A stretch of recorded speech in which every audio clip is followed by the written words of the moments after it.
앞서 전해드린 대로 이르면 오늘 검찰 중간 간부 인사가 발표될 예정입니다. 네, 관련 내용 정혁진 변호사, 장윤미 변호사와 함께 자세히 짚어보도록 하겠습니다. 안녕하십니까? 안녕하세요. 네, 맞습니다.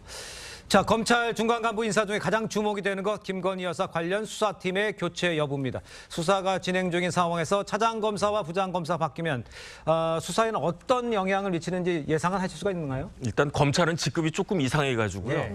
부장검사 위에 차장검사가 있고 그렇죠. 차장검사 위에 검사장이 있는데 예. 지난번 검찰 인사 때 중앙지검장과 중앙지검의 1, 2, 3, 4차장까지 모두 다 교체되지 않았습니까? 네. 그러니까 이번에 그 부장까지 교체된다라고 하면은 완전히 새로운 팀으로 수사를 하고 그리고 기소 여부를 결정하겠다라고 하는 건데 그런데 지금 김건희 여사 관련해서는 형사 1부하고 반부패 2부가 조사하고 있단 말이에요. 그렇죠. 예. 그런데 이 부장들이 그 부임한 지가 작년 9월이니까 그렇게 오래되지도 않았습니다.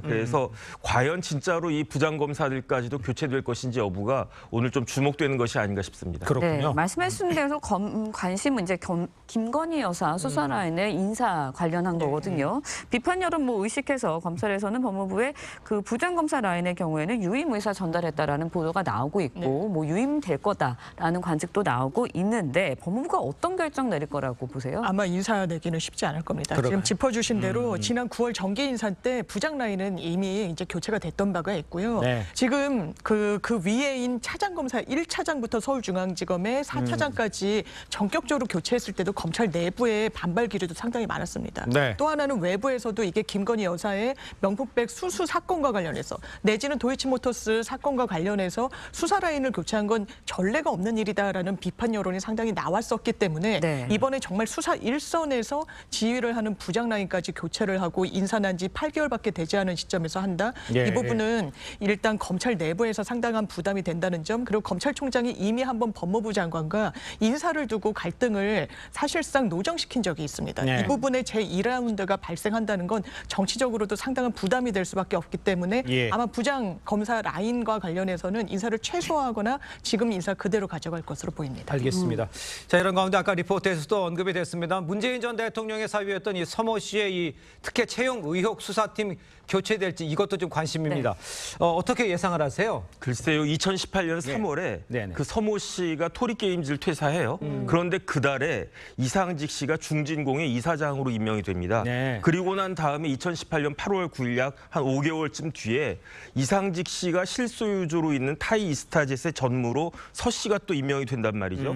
그리고 그 다음해인 2019년 5월에 양평동 집을 문다혜 씨가 사는데 그 전해에 팔았던 구기동 집하고 차액이 한 2억 5천 정도가 되고 또 그 시점에 지금 드러나고 있는 것과 같은 청와대 사람들과 의심적인 돈 거래가 또 그때 있었단 말이죠. 네. 그다음에 2020년 초에는 이상직 중진공 당시 이사장이 국회의원 공천도 받아가지고 국회의원 되지 않습니까? 그렇죠. 이런 것들이 여러 가지로 이상하기 때문에 2021년 12월에 시민단체 고발이 있었고 그래서 이 사건을 전주지검에서 수사를 해왔는데 예. 전주지검 검사장이 누구였습니까? 이창수 검사장이었는데 중앙지검의 검사장이 됐잖아요. 그런데 이제 이창수 검사장이 지금 이 수사를 맡고 있는 전주지검의 이승학 부장을 서울중앙지검으로 좀 데리고 왔으면 좋겠다. 이런 상황이기 때문에 예. 그렇기 때문에 이 수사가 그냥 전주에서 쭉 하고 있을 것인지 아니면 서울로 가져올 것인지 요번 이제 검찰 인사와 더불어서 이 수사팀도 어떻게 될 것인지가 좀 궁금하다는 그런 생각이 듭니다. 그렇군요. 네, 예. 이번에는 가수 김호중 씨 관련 이야기 해보도록 하겠습니다. 결국 이제 경찰이 음주운전 혐의 입증하냐 마냐 이거인 것 같습니다. 이때까지 경찰이 할 수 있었던 거는 CCTV 그거 이제 확보한 거고요. 그다음에 미드마크 공식 채용하기로 적용하기로 했다. 여기까지 나왔고 이제 추궁한다. 이거 여기까지 나왔는데 결국은 이제 사건 당시에서 혈중 알코올 농도를 정확하게 측정할 수 있냐 이 부분인 것 같습니다. 예. 가능한가요? 이게 실질적으로 상당히 어려운 부분이 있습니다. 이른바 이제 위드마크 공식이라고 하는데 그게 실질적으로는 추정치인 거예요. 그러니까 누군가가 술을 먹은 것으로 강력하게 좀 추정이 되면 같이 먹은 사람들 진술 확보하고요. 그 장소, 식당 같은 데 CCTV가 많이 있다 보니까 계산 내역 같은 것을 보면 인원 수와 마신 술 나눠서 이 정도를 마셨겠구나. 그러면서 역산해서 1시간당 0.015%씩 감소 자소했다라고 쳐서 이 정도일 때 음주운전을 했겠거니라고 추정을 하는 건데요. 예. 이것과 관련해서 대법원이 설시를 한 내용이 있습니다. 일단 알코올 농도가 분해되는 건 사람마다 체질상 상당한 차이가 있을 수도 있고요. 예. 또 술의 종류, 그리고 얼마나 술을 빨리 마셨는지, 그리고 위장에 음식이 어느 정도 남아 있었는지 여부에 따라서 변수가 상당히 많은 것입니다. 위드마크 공식에 따라서 수치가 나오더라도 이게 객관적인 수치라고 단정하기가 상당히 어렵기 때문에 올 1월부터 최근까지 전국에서 관련한 사건에서 13건 중 8건은 위드마크 공식 자체가 증거 능력이 없다라고 법원이 배척했습니다. 그렇군요. 자, 그런데 운전자 바꿔치기와 이 사고 은폐와 관련해서 김 씨의 혐의가 달라질 수 있다. 이런 네. 이야기 나오고 있어요. 이게 구체적으로 이게 무슨 얘기입니까? 그러니까 김 씨 매니저가 김호중 씨의 옷을 입고 예. 마치 자신이 운전한 것처럼 경찰에 가서 자수한 거 아니겠습니까? 예. 이런 거야말로 전형적인 운전자 바꿔치기인데 운전자 바꿔치기는 무슨 죄가 되냐면 범인 도피죄가 된다고요.